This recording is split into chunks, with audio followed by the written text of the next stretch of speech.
Hello, bienvenue sur Élevage Passion Profonde, votre chaîne de partage d'idées et d'astuces de réussite en élevage.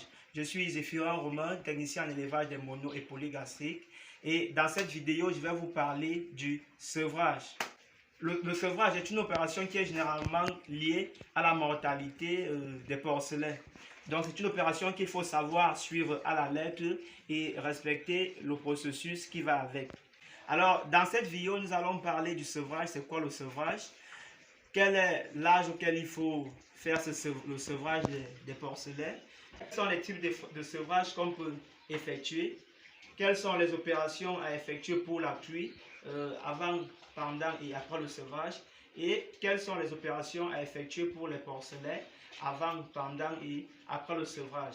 Alors, merci de suivre cette vidéo jusqu'à la fin pour ne rien rater sur le sevrage. Le sevrage ici est une opération qui consiste à séparer les porcelets de leur maman.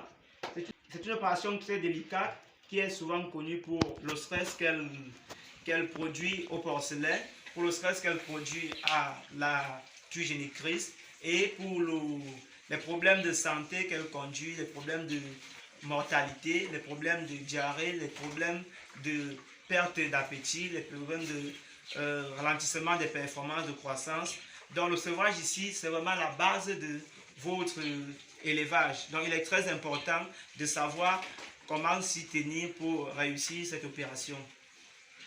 Alors l'âge auquel il faut sevrer les porcelets, ici c'est un âge qui dépend de plusieurs paramètres.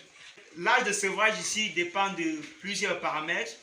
Déjà, l'âge de sevrage dépend de la qualité des porcelets, de leur évolution. Est-ce qu'ils peuvent résister au sevrage et au manque de lait? L'âge de sevrage dépend aussi des objectifs de production de la ferme. Et l'âge de sevrage dépend de l'état de la truie. Est-ce qu'elle peut continuer à allaiter suffisamment ses porcelets? Voilà autant d'informations qui dépendent, qui vous permettent de déterminer l'âge auquel vous voulez sevrer vos porcelets. Nous avons plusieurs types de sevrage que nous pouvons effectuer. Nous avons le sevrage traditionnel, le sevrage semi-précoce et le sevrage précoce. Nous ferons prochainement une vidéo pour vous présenter les différents types de sevrage, mais aujourd'hui nous allons vous présenter le sevrage semi-précoce. Le sevrage semi-précoce est un sevrage qui se fait généralement entre 5 et 6 semaines après la mise bas. C'est un sevrage très délicat et qui a ses avantages.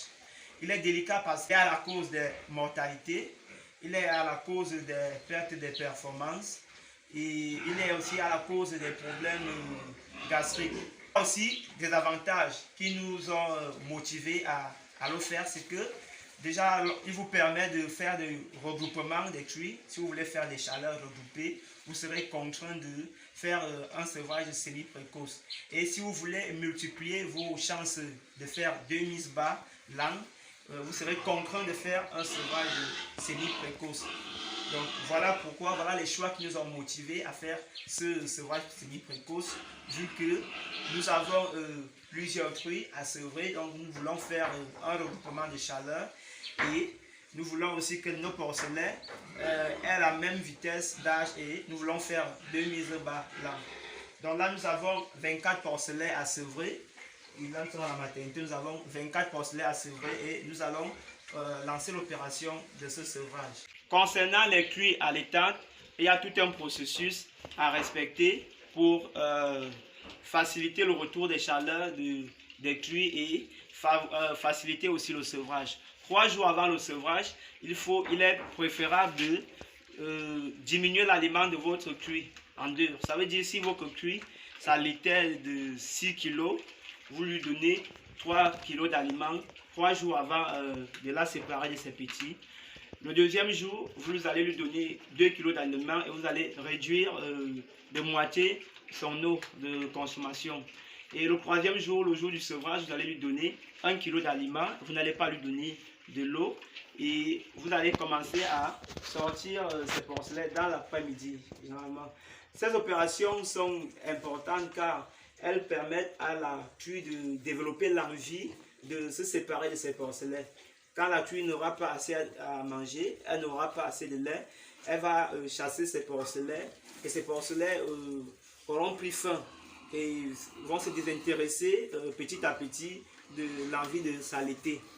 Donc, et voilà, et après, après avoir séparé les porcelets de la cuit, il est important de faire un déparasitage interne à votre cuit avant de la mettre dans un repos sexuel de 7 jours, où ces chaleurs vont revenir dans les 7 jours qui suivent.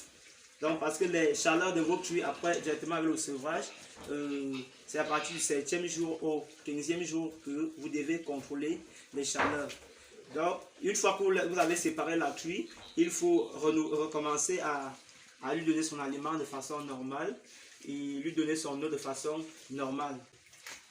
Voilà, 7 jours avant le sevrage de vos porcelets, il est préférable de commencer à préparer ce sevrage en commençant à donner l'aliment pré-démarrage porcelet au porcelet. Ceci permet à vos porcelets de commencer à s'alimenter et cela va les éviter d'avoir des problèmes gastriques dus à un aliment qu'ils vont commencer à consommer de façon surprenante.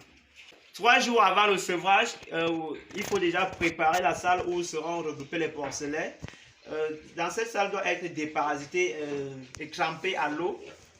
Cette opération est importante car elle permet de limiter les problèmes de peau à vos porcelets ou elle limite aussi les problèmes gastriques parce que si c'est une loge qui a été au préalable occupée par des sujets, il est préférable que cette loge soit déparasitée et indemne de tout risque de contamination bactérienne.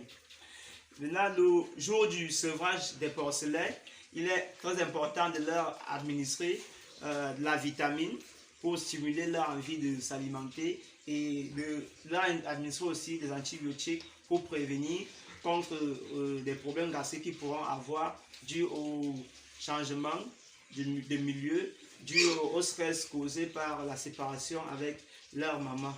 Information capitale lors du sevrage, lorsque vous avez un effectif important comme le nôtre, nous voulons sevrer 24 porcelets, il est important de faire du regroupement lors du sevrage. Vous ne pouvez pas juste regrouper vos 24 porcelets dans une même loge.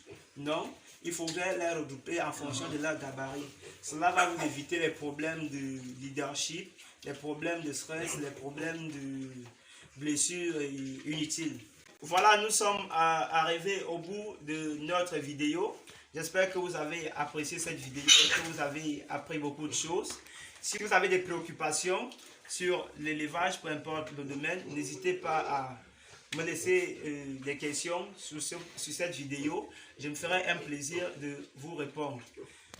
Alors, n'hésitez pas à liker et à vous abonner si vous découvrez cette chaîne pour la première fois. Et surtout, merci d'activer votre cloche de notification pour être informé de la vidéo sur les types de sevrage à effectuer qui sera mis en ligne dans les jours à venir dans cette chaîne. Ciao, ciao.